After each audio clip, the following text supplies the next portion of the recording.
India TV YouTube channel को subscribe करें और बेल आइकन दबाएं। नमस्कार, मैं हूं पंकज भार्गव। आज देश की सियासत में सबसे ज्यादा चर्चा धर्म की हुई। वजह आज गुरु पूर्णिमा है। राजनीति इस वक्त उस मुकाम पर पहुंच गई है जहां सत्ता पक्ष और विपक्ष दोनों तरफ के लोग हर रोज धर्म की बात करते हैं, जोर शोर से करते हैं। तो क्या हिंदुस्तान की सियासत में धर्म चलता है? गुरु पूर्णिमा के दिन आज सभी पार्टियों के नेता मंदिर गए, कल भी कुछ नेता मंदिर जाएंगे। क्या मंदिर जाने से वोट बढ़ते हैं? इन तमाम सवालों के जवाब आसानी से नहीं मिलते। इसे समझने के लिए आपको प्रधानमंत्री का आज का संबोधन सुनना चाहिए। संबोधन के साथ साथ हाल में आए इंटरनेशनल रिसर्च से कुछ सिग्नल मिले हैं, उस इशारे को भी समझना चाहिए। नहीं वैरेन वैरानी संपत्तिध कुदाचनम अवेरेन च संपत्ति एस धम्मो सनंततो। अर्थात वैर से वैर शांत नहीं होता, बल्कि वैर अवेर से, बड़े मन से, प्रेम से शांत होता है। त्रासदी के समय में दुनिया ने प्रेम की, सौहार्द की इस शक्ति को महसूस किया है। बुद्ध का ये ज्ञान, मानवता का ये अनुभव जैसे जैसे समृद्ध होगा, विश्व सफलता और समृद्धि की नई ऊंचाइयों को छूएगा।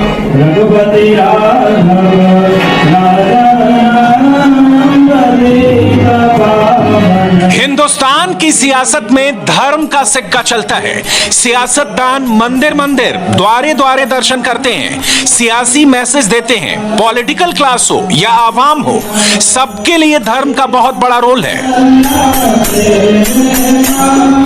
नमो गुरुभ्यो। मगर प्रधानमंत्री मोदी के लिए धर्म के मायने बाकियों के मुकाबले बिल्कुल अलग हैं। आज मोदी ने देश को एक नया लेसन दिया। सिर्फ 10 मिनट में धर्म के मायने क्या हैं, यह अच्छी तरह समझाया।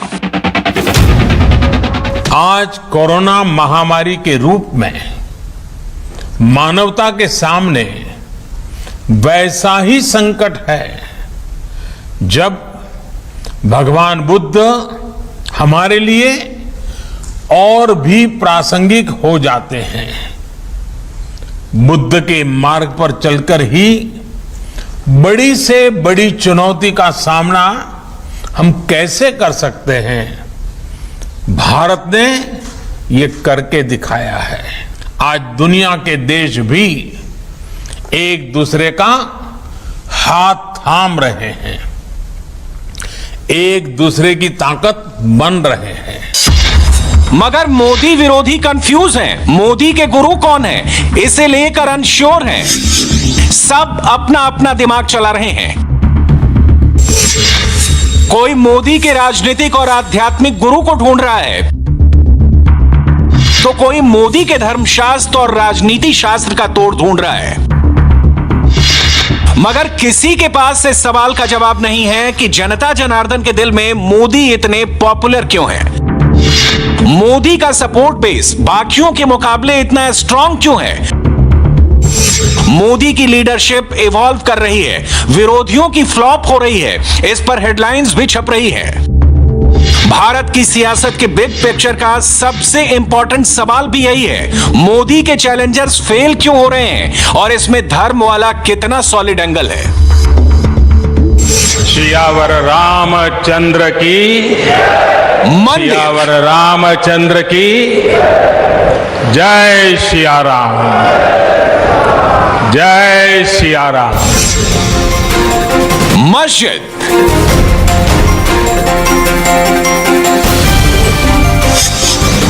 गुरुद्वारे,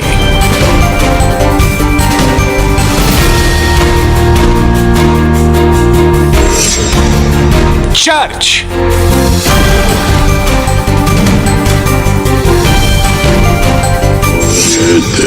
और बौद्ध धर्म।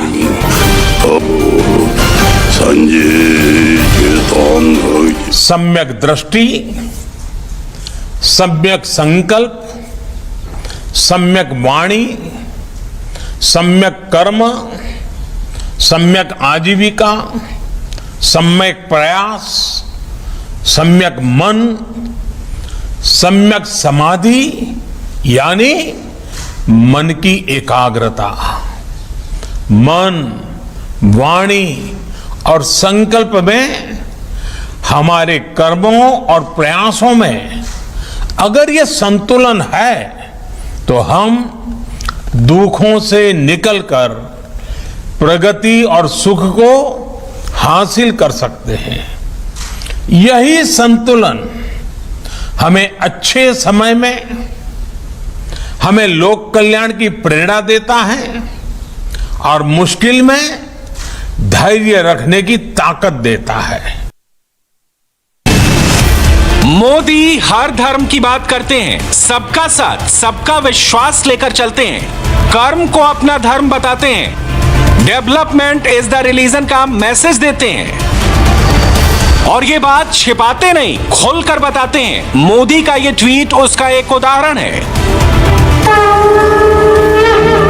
और मोदी की यही बातें उनके सियासी विरोधियों पर भारी पड़ती हैं। आज मुझे देश की सेवा करने का मौका मिला है। कर्म ही है धर्म मेरा, धर्म ही है मेरा जीवन।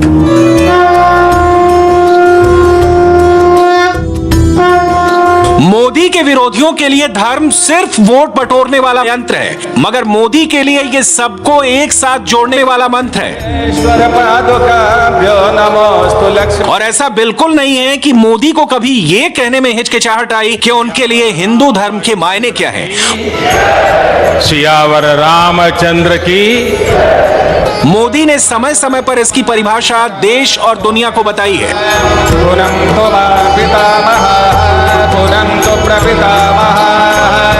हिंदू धर्म एक कोई रिलीजन नहीं है, ये कोई पूजा पद्धति का नाम नहीं है। It's a way of life. जीवन वैज्ञानिक तरीके से कैसे जिया जाए, जीवन प्रकृति के साथ संतुलन बना करके कैसे जिया जाए, जीव मात्र के प्रति दया का भाव कैसे रहे, ये मूल्य है सार्वजनिक रूप से। एक लाइन में कहें तो धर्म के तराजू पर एक तरफ मोदी हैं और दूसरी तरफ उनके सारे सियासी विरोधी हैं, मगर पलड़ा यहां भी मोदी का ही भारी है। हम ये क्यों कह रहे हैं, ये समझने के लिए आपको इस हेडलाइन के भीतर छपी खबर समझनी होगी। हर 3 में से 2 हिंदुस्तानी अगर ये कहता है कि सच्चा भारतीय होने के लिए हिंदू होना बेहद जरूरी है, तो इसके पीछे कोई ना कोई वजह तो जरूर होगी। कुछ दिनों पहले अंतर्राष्ट्रीय एजेंसी प्यू रिसर्च सेंटर के सर्वे के नतीजे आए थे। उसमें कुछ शब्दों का जिक्र बहुत जोर देकर किया गया था। रिपोर्ट में मीडिया रिपोर्ट्स के हवाले से हिंदू नेशनलिज्म की बात की थी। मोदी सरकार पर भारत में हिंदू नेशनलिस्ट एजेंडा को बढ़ाने का टैक्स था, मगर कुछ घंटों पहले किए गए नए विश्लेषण और उसके बाद की फाइंडिंग्स में चौंकाने वाले खुलासे हुए हैं। सर्वे में एक सवाल था कि कितने प्रतिशत हिंदुस्तानी सच्चा भारतीय होने को धर्म से जोड़कर देखते हैं। इसके जवाब में 64% हिंदुओं ने कहा है कि सच्चा भारतीय होने के लिए हिंदू होना जरूरी है। सच्चा भारतीय होने के पैमाने पर 27% मुसलमान, 20% ईसाई, 21% सिख, 30% बौद्ध और 44% जैन ने हामी भरी। इसी सर्वे से एक चीज ये भी क्लियर हुई कि जिन लोगों ने सच्चा भारतीय होने के लिए खुद को हिंदू होना जरूरी बताया, वो दूसरे धर्मों का अनादर नहीं करते, बल्कि वो उन्हें भी सच्चे भारतीयों की श्रेणी में रखते हैं। इस सवाल के जवाब में 85% हिंदुओं ने हाँ कहा, 78% मुसलमानों और ईसाइयों का जवाब हाँ था, 81% सिख, 84% बौद्ध और 83% जैन ने भी इसमें हामी भरी। मोदी विरोधी पब्लिक के इसी मूड को नहीं भांप पाते। राहुल से लेकर दीदी तक मोदी का हर सियासी दुश्मन उन्हें आए दिन धर्म की सियासत में फंसाने की कोशिश करते हैं, मगर इस सियासी चाल की पोल भी उसी सर्वे में खुल गई। सर्वे का एक सवाल यह भी था कि 2019 के लोकसभा चुनाव में कितने प्रतिशत भारतीयों ने बीजेपी को वोट दिया था। इसके जवाब में जिन वोटर्स ने सच्चा भारतीय होने के लिए हिंदू होना जरूरी बताया था, उनमें से करीब 60% लोगों का वोट बीजेपी को मिला। इसके अलावा बीजेपी के खाते में 33% वोट उन लोगों का भी गया जो सच्चा भारतीय होने के लिए हिंदू होना जरूरी नहीं समझते। इस लिहाज से एवरेज निकाला गया तो 49% वोट बीजेपी को मिले। इस वक्त देश में चुनावी मौसम एक बार फिर धीरे धीरे गर्म हो रहा है। फिलहाल सबका फोकस 2022 का यूपी चुनाव है। प्रियंका यूपी में मंदिर मंदिर जाने ही वाली हैं। मोदी विरोधियों का लॉन्ग टर्म टारगेट 2024 है। मोदी को कुर्सी से हटाने का प्लान ऑलरेडी एक्टिव हो रखा है। राहुल, ममता, ओवैसी सब अपनी अपनी स्क्रिप्ट पर काम कर रहे हैं। सबने धर्म वाला बटन ऑन कर दिया है, मगर मोदी के सियासी दुश्मनों की धर्म वाली सियासत कामयाब होनी मुश्किल दिख रही है। इसकी 5 वजह समझिए। पहली वजह, मोदी के विरोधियों की दिक्कत यह है कि वो जिस भाषा में अपनी बात रखते हैं उसे ना तो लोग पसंद करते हैं और ना ही समझते हैं। दूसरी वजह, अगर धर्म की आड़ में कोई नेता सेकुलरिज्म पर लेक्चर देता है, बीजेपी को वोट ना देने वालों को बुरी नजर से देखता है, तो इसका नेगेटिव असर पड़ता है। तीसरी वजह, मोदी विरोधी लीडर्स देश के वोटर्स को इस आधार पर सेकुलर और कम्युनल बनाते हैं क्योंकि वो बीजेपी को वोट देते हैं और यही बात वोटर्स को अच्छी नहीं लगती। चौथी वजह, मोदी विरोधी ऐसा जताने की कोशिश करते हैं कि मोदी को वोट देने वाले लाचार और गिल्टी हैं। ये बात भी उनके खिलाफ जाती है। और पांचवी वजह, मोदी के सियासी चैलेंजर्स हिंदू और मुस्लिम वोटर्स को एक साथ लाकर मोदी को टक्कर देने का प्लान बनाते हैं। मगर फैक्ट ये है कि इस पैमाने पर मोदी की स्ट्राइक रेट बाकियों से कई गुना बेहतर है। बीजेपी अपनी हिंदू आइडेंटिटी छिपाती नहीं है, खोलकर बताती है और इसका सीधा असर वोटर्स के दिमाग पर पड़ता है। आधे से ज्यादा हिंदू वोट्स का मिलना बीजेपी की जीत कंफर्म कर देता है। सर्वे की फाइंडिंग से ये भी बातें क्लियर हो जाती हैं। नंबर 1, हिंदुस्तानियों की बड़ी संख्या ऐसी है जो रिलीजियस है लेकिन दूसरे धर्मों का सम्मान करती है। नंबर 2, बड़ी आबादी उन लोगों की है जो अपने धर्म को अपनी पहचान का सेंट्रल पिलर मानते हैं, मगर वो ये नहीं चाहते कि दूसरे लोग भी उनकी इस सोच से इत्तेफाक रखें। नंबर 3, वो ना तो अपने धर्म से कोई समझौता करना चाहते हैं और ना ही देश के प्रति अपनी जिम्मेदारी को हल्के में लेना चाहते हैं। नंबर 4, 97% लोग जो लेफ्ट को वोट देते हैं वो लेफ्ट की विचारधारा में यकीन करें, ऐसा नहीं है। धर्म को अपनी पहचान से जोड़कर देखने वाले लोग मोदी के कोर सपोर्टर्स हैं, इसलिए प्रधानमंत्री हर वर्ग को अपने साथ आसानी से जोड़ लेते हैं। त्योहार किसी भी धर्म का क्यों ना हो, मोदी सबसे डायरेक्ट कनेक्ट करते हैं और भारत की सियासत में मोदी का धर्म और कर्म वाला यही ट्रांसफॉर्मेशन विरोधी समझ नहीं पाते। एक लेटेस्ट सैंपल देखिए। कांग्रेस पार्टी अपनी टाइमलाइन पर आर्थिक उदारीकरण की 30वीं वर्षगांठ पर सियासी ट्वीट करके मोदी पर हमला करती है और मोदी देश को यह बताते हैं कि देश कोरोना के मुश्किल काल का भी डट कर मुकाबला कर रहा है, एक्सपोर्ट बढ़ रहा है।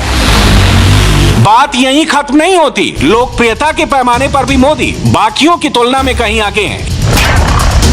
22 जुलाई 2021 की लेटेस्ट अप्रूवल रेटिंग आ गई है। 67% की अप्रूवल रेटिंग के साथ मोदी अभी भी दुनिया के 13 राष्ट्राध्यक्षों में नंबर 1 पर कायम है। मोदी का सपोर्ट बेस बढ़ने की एक बड़ी वजह मोदी की बढ़ती लोकप्रियता के साथ साथ उनके विरोधियों की फेल्ड टैक्टिक्स भी है। इसलिए मोदी लगातार इवॉल्व हो रहे हैं और विरोधी लगातार फ्लॉप हो रहे हैं। बात धर्म की हो, कर्म की हो या नंबर 1 पोजीशन की हो। मोदी के सियासी दुश्मनों को भी पता है कि इस वक्त इंडिया की पॉलिटिक्स का गुरु कौन है और मोदी क्यों देश के वोटर्स की पहली पसंद है। नमस्ते, मैं हूं मीनाक्षी जोशी। वीडियो और खबरों से अपडेट रहने के लिए India TV YouTube channel subscribe करें, बेल आइकन दबाना ना भूलें। जुड़े रहें इंडिया टीवी के साथ।